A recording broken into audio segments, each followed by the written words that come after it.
നമസ്കാരം. വിശ്വ സാഹിത്യകാരനായ നിക്കോസ് കസന്ത്സാക്കിസ് എഴുതിയ Zorba the Greek എന്ന് പറയുന്ന ഒരു പുസ്തകമാണ് ഇന്നത്തെ സാഹിത്യാലയത്തിൽ ഞാൻ നിങ്ങളുടെ മുമ്പിൽ പരിചയപ്പെടുത്തുന്നത്.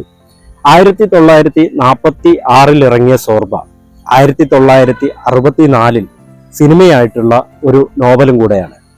ഇത് മലയാളത്തിലേക്ക് വിവർത്തനം ചെയ്തിരിക്കുന്നത് നമ്മുടെ മൺമറഞ്ഞുപോയ തിരക്കഥാകൃത്ത് ഡെന്നിസ് ജോസഫാണ്. ഡെന്നിസ് ജോസഫിന്റെ ഇതിനു മുമ്പ് ഞാൻ ഒർഹാൻ പാമുക്ക് എഴുതിയ മൈ നെയിം ഈസ് റെഡ് എന്ന് പറയുന്ന ഒരു പുസ്തകം ചെയ്തിരുന്നു. അതിന്റെ ലിങ്ക് ഞാൻ താഴെ ഡിസ്ക്രിപ്ഷനിൽ കൊടുത്തിട്ടുണ്ട്. ആവശ്യമുള്ളവർക്ക് പോയി കാണാവുന്നതാണ്. സോർബ രണ്ട് വ്യത്യസ്ത സ്വഭാവമുള്ള രണ്ട് മനുഷ്യരുടെ കഥയാണ്. ജീവിതത്തിന്റെ തത്വത്തെ വളരെ ലളിതവും മനോഹരവുമായിട്ട് നമ്മുടെ മുമ്പിലേക്ക് അവതരിപ്പിക്കുന്ന ഒരു പുസ്തകമാണ് സോർബ ദി ഗ്രേക്ക്. ഇതിൽ രണ്ട് കഥാപാത്രങ്ങളാണുള്ളത്. ഒന്ന് ഇതിലെ എഴുത്തുകാരനാണ്, മറ്റൊന്ന് സോർബയാണ്. ഗ്രീറ്റിലേക്കുള്ള വഴിമധ്യേ വെച്ചാണ് സോർബയെ എഴുത്തുകാരൻ കണ്ടുമുട്ടുന്നത്. സോർബ നല്ല ഒന്നാന്തരം പാചകക്കാരനാണ്. അതുകൊണ്ട് തന്നെ എഴുത്തുകാരന്റെ പാചകക്കാരനാവാം എന്ന ഉറപ്പിന്റെ പുറത്താണ് സോർബ ഗ്രീറ്റിലേക്ക് പോകുന്നത്. സോർബ ഒരുപാട് പ്രത്യേകതയുള്ള ഒരു മനുഷ്യനാണ്. ഏകദേശം 55 വയസ്സോളം പ്രായമുണ്ട്. ഒരുപാട് ലോകം കണ്ട ഒരു മനുഷ്യൻ. ജീവിതത്തിൽ ആനന്ദത്തിന്റെ വില എന്താണെന്ന് മനസ്സിലാക്കിയ ആളാണ് സോർബ. സോർബയ്ക്ക് സന്തോഷം വരുമ്പോൾ സോർബ തൻ്റെ കയ്യിലിരിക്കുന്ന സാന്തൂരി എന്ന് പറയുന്ന വാദ്യോപകരണമുണ്ട്, അതെടുത്ത് വായിച്ചുകൊണ്ടേയിരിക്കും. സോർബയ്ക്ക് സങ്കടം വരുമ്പോൾ അയാൾ നൃത്തം ചെയ്യും. സ്വന്തം കുഞ്ഞു മരിച്ചു കിടക്കുമ്പോൾ പോലും നൃത്തം വെക്കുന്ന സോർബയെ കണ്ട് ആളുകൾ അമ്പരന്ന് നിൽക്കുന്നുണ്ട്. അതാണ് സോർബ. മണ്ണിനെ, പെണ്ണിനെ, ഭൂമിയെ എല്ലാം സോർബ തൻ്റെ ആനന്ദത്തിന് വേണ്ടി ചിലവഴിക്കുന്ന വ്യക്തി.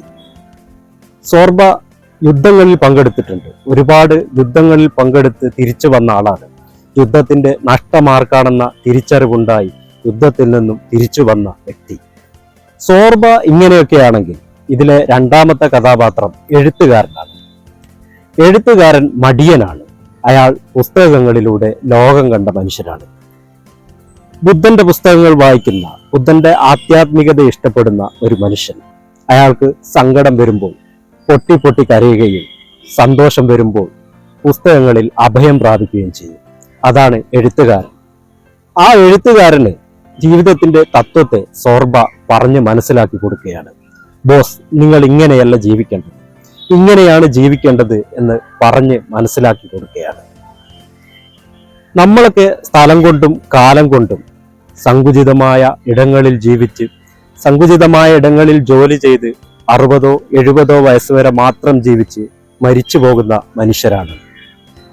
സുഭാഷ് ചന്ദ്രൻ തന്റെ മനുഷ്യനൊരാമുഖം എന്ന് പറയുന്ന നോവലിൽ പറയുന്നുണ്ട്, പൂർണ്ണ വളർച്ച എത്താതെ മരിച്ചു പോകുന്ന ഭൂമിയിലെ ഒരേ ഒരു ജീവി അത് മനുഷ്യനാണെന്നും ധീരനും സ്വതന്ത്രനുമായ മനുഷ്യ ശിശു 60 70 വയസ്സ് വരെ മാത്രം ജീവിച്ച് ഭീരുവും പരതന്ത്രനുമായി തീർന്ന് ഒടുവിൽ വൃദ്ധവേഷം കെട്ടിയ കൊച്ചുകുട്ടിയായി മരിച്ചു പോകുന്നതിനെയാണ് ജീവിതമെന്ന് പറയുന്നതെങ്കിൽ, പ്രിയപ്പെട്ടവളെ, മനുഷ്യനായി ജീവിക്കുന്നതിൽ ഒരർത്ഥവുമില്ല എന്ന് സുഭാഷ് ചന്ദ്രൻ പറയുന്നുണ്ട്.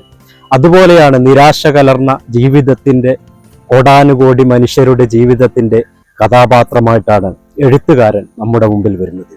എന്നാൽ സോർബയാവട്ടെ സോർബയായി തന്നെ നിലകൊള്ളുന്നു. കാരണം സോർബയാവുക എന്നാൽ അല്പം വിഡ്ഢിത്തം ആവശ്യമുള്ള കാര്യമാണ്. സോർബ എഴുത്തുകാരനോട് പറയുന്നുണ്ട്, ബോസ്, നിങ്ങൾക്ക് ചെറുപ്പമാണ്, ഒരുപാട് പണമുണ്ട്, നിങ്ങൾക്ക് ആരോഗ്യമുണ്ട്. എന്നാൽ സോർബയെ പോലെ ജീവിക്കണമെങ്കിൽ നിങ്ങൾക്ക് അല്പം വിഡ്ഢിത്തം ആവശ്യമാണ്. പൊട്ടത്തരമുള്ളവർക്ക് മാത്രമേ സോർബയെ പോലെ ജീവിക്കാൻ സാധിക്കുകയുള്ളൂ എന്ന് പറഞ്ഞു കൊടുക്കുന്നത്.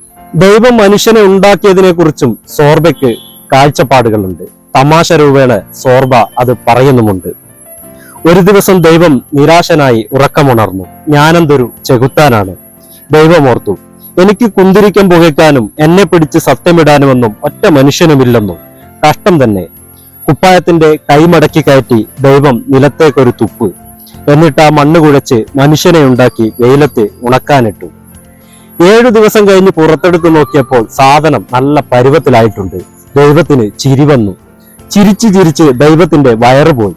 എന്തൊരു സാധനമാണിത്, 2 കാലിൽ നിൽക്കുന്ന പന്നി മാതിരിയുണ്ട്. ഇതുണ്ടാക്കാനല്ലല്ലോ ഞാൻ ഉദ്ദേശിച്ചത്. ദൈവം മനുഷ്യനെ കഴുത്തിന് തൂക്കിപ്പിടിച്ച് ചന്തിക്കൊരു തൊഴി വെച്ചു കൊടുത്തു. പോ പോ പോയി പന്നികളെ ഉണ്ടാക്കടാ, ചെല്ല്, ഭൂമി നിന്റേതാണ്, ലെഫ്റ്റ് റൈറ്റ് മാർച്ച്. പക്ഷേ അതൊരു പന്നിയൊന്നുമായിരുന്നില്ല. തൊപ്പിയും ജാക്കറ്റും ട്രൗസറും ഒക്കെ ഇട്ട നല്ല ഒന്നാം തരം മനുഷ്യനായിരുന്നു. അവന്റെ അരയിൽ കത്തിയിൽ നിന്നെ ഞാൻ എടുത്തോളാം എന്ന ലിഖിതവും എനിക്ക് ചിരിയടക്കാൻ കഴിഞ്ഞില്ല.